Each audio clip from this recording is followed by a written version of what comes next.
السلام عليكم ومرحبا بكم في الحلقة الأخيرة من مسلسل المختفي. عفاكم أخوتي، ما تنساوش تشتركوا في القناة، وكنبغي نشكر أي واحد تيشترك معنا. الله يرحم لكم الوالدين، الله يسر أمركم. أي واحد ما مشتركش في القناة يشترك عندنا. غتلقاو واحد الاسم ديال القناة هي أنا علي، غتلقاو اشتراك تما، اشتركوا الله يسر أمركم ويسهل عليكم. بالنسبة للأحداث ديال هاد الحلقة هذه، فغادي نكتشفوا بأنه من بعد ما نبيل عرف الخطة ديال الفاتحة بأنه باغا تنافسوا في المجال ديالهم اللي هو العياده اللي باغا دير في الفيلا، فهو مبقاش بغا يتفق معها وفكر باش انه يلقى واحد الخطه باش ينتقم منها، خصوصا وهو عارف هاد السنين هادو كاملين باللي راه ما كتبغيش وهي باغا غير فلوسه. وهذا الشيء باين حيت هي كانت كتصرف الفعنيد وفايت ليه وحصلها وعرف هذا الشيء، ولكن كيميك. ولكن جات واحد الوقيته باللي بصح فاتحه بدات كتحس براسها بانها ما بقاتش معوله على نبيل وباغا تعيش حياتها بوحديتها، حيت بصح عندها لي باسيون ديالها، عندها لي كونتاكت ديالهم، يعني فيما مشات غادي يتبعوها. زيد عليها بانه باغيه تاخذ ليه شي جزء من الممتلكات ديالو باش يطلقوا طلاق اتفاقي. فهنا هادشي هذا ما غاديش الخطه ديال فاتحه ما تنجحش، انما غادي تنجح الخطه ديال نبيل بانه غادي يورطها في هذوك الملفات اللي كانت كتهددهم به اللي هما ديال الضريبه. وغادي نشوفوا بانه غادي يجيب لها واحد السيده اللي غادي تحايل على فاتحه باش انها غتقول لها بلي راها مريضه وكضرها واحد الشهاب اللي راه غادي تمشي باش انها دير العمليه. ففي الوقيته ديال العمليه غادي يكتشفوا بانه غادي يطراو بزاف ديال الحوايج اللي غادي يكون مخطط لهم نبيل، يعني غادي يكون واحد البروتوكول خاصها تمشي عليه ديك السيده، ولكن ما احترماتوش. علاش؟ حيت نبيل قال لها ما تحترميش واي حاجه كتخافي منها غادا طرا انا غنأمن لك هادشي. المهم هو فاتحه طيح في الفخ. فبالفعل غنشوفوا انه المصير ديال فاتحه غيكون السجن، والسبب وراء هادشي كامل هو نبيل. فاتحه كانت حاقره نبيل على انه ينتقم منها ولا فكر انه يأذيها حيت فيه غير الهضره، ولكن بصح السيد جعر فوقيتها اللي عرف باللي راه باغا طعنو في ظهرو وباغا تاخد ليه الفيلا وتاخد ليه لي باسيون اللي كيجيو عندهم العياده. وهادشي كامل من جيبو، يعني هادشي فين هو صعر بزاف. مازال غنكتشفوا بانه كريم اللي جا وسط من غيتا وعلي جا باش يدير ديك النقطة اللي غادي تفيد الكاس بيناتهم، يعني هو السبب اللي غيخليهم حتى غادي يتخذوا اجراءات ديال الطلاق. حيت كما كنعرفوا بانه كريم في وقت ما كيكون الانرجي زوينه في الدار هو كيكهربها. في الوقت اللي كتكون غيتا كتشري شي حاجه زوينه الصباح باش تفرحها باش تجيب لها نوط مزيانه، كنشوفوا بانه كريم كيتقرص وكيبدا فيها راه تقلق حتى كتشري ليه داكشي اللي بغات. وهذا الشيء هذا صباح غيبدا ياثر عليها. في الاول كان عادي بالنسبه لها حيت بصح ما عندهاش خوتها، ولكن اعتبرتها علي بحال خوها. داكشي علاش النهار الاول ملي قدمت علي الادم قالت لي هذا خويا.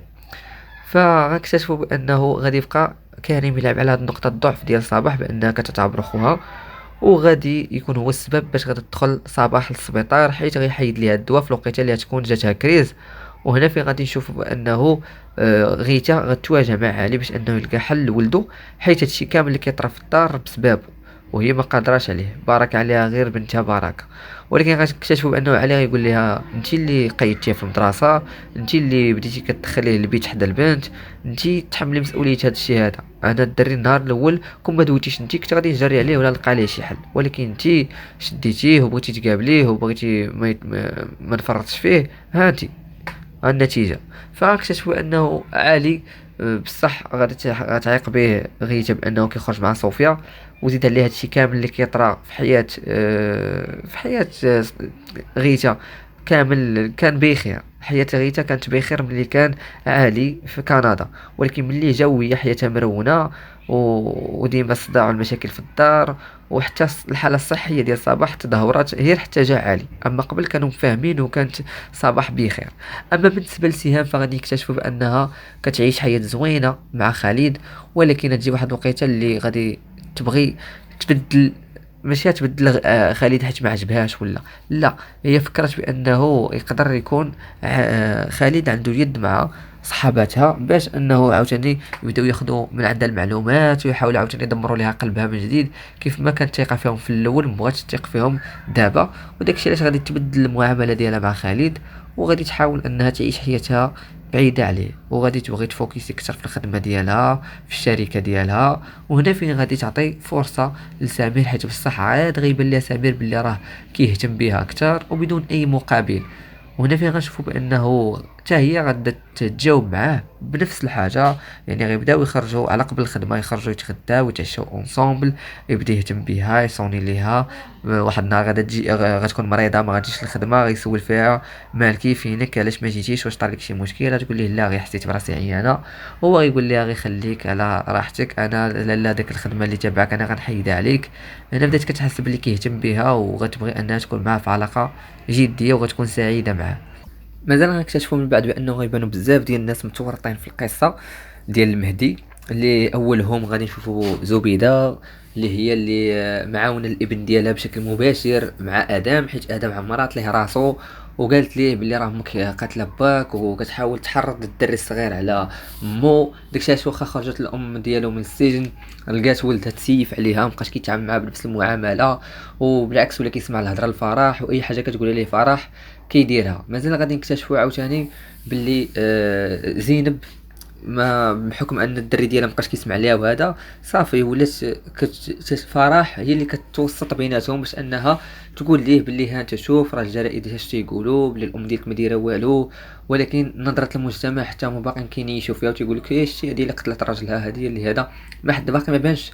المتهم الرئيسي ديما زينب كتبان هي اللي قتلاته. فمازال غنكتشفوا بانه غادي بلال حتى هو غادي يتشد، مازال غادي يتشد الخدامه الشيفور اللي كان غبر على القصه ومبقاش بان كاع في المسلسل حتى هو غادي يبان وغادي يشدوه. بزاف ديال الناس اللي مساعدين المهدي في هاد القضيه هذه اللي بغى يدير كلهم غادي يتورطوا. ومازال غادي نكتشفوا بانه سهام وزينب في الاخير غادي تزيدوا يتصاحبوا اكثر وغادي يوليو قراب من بعضياتهم اكثر، حيث سهام ولات فرحانه بحياتها مع ولد عمها كيحترمها بزاف كيقدرها على عكس كيفاش كانت عايش شحال هادي. اما بالنسبه لغيتها فاكتشفوا انها غادا تطلق من راجلها وما تبقاش قريبه منه، وغادا تكمل الكارير ديالها وغادا تنجح في مهنه ديال التدريب، خصوصا ان كامل غادي يدي بزاف ديال الجوائز وغادي يدي البطل. فمازال غادي نكتشفوا بانه علي غادي يبغي يتسطى، ما غاديش يستوعب هادشي اللي طرا ليه بانه صافي سمحات فيه مرتو وحتى هو ما قدرش يحافظ عليها، وغادي يبقى كل مره كيخرج ليها في طريقها باللي باغي يدوي معاها باغي نرجعوا، ولكن غيتا صافي حلفات باش ما ترجعش معاه حيت بصح كان معذبها في حياتها. فهادو غادي يكونوا من اهم الاحداث اللي كاينين في المسلسل. ما تنساوش افاكم اخوتي اي واحد تسمعني حتى لدابا يهبط لي كومونتير يشكرنا يحيينا، التشجيعات ديالكم كيوصلوني وكنشوفهم، شكرا لكم بزاف. وبالنسبه للناس اللي باقي ما مشتركوش في هنا في القناه يشتركوا، الله يرحم لكم الوالدين الله يسر امركم. و عواشر مبروكه قرابين العواشر نقولوا لرمضان بقى لي شي شهر و20 يوم. كاس افريقيا ملعوب ان شاء الله تكون صالح المنتخب المغربي ان شاء الله. وهذا ما كان، والله يفرح الوليدات اللي كيقراو وكيسمعوني دابا الله يفرحكم. وهذا ما كان، شكرا لكم بزاف على المشاهده، الى اللقاء في الفيديوهات المقبله ان شاء الله.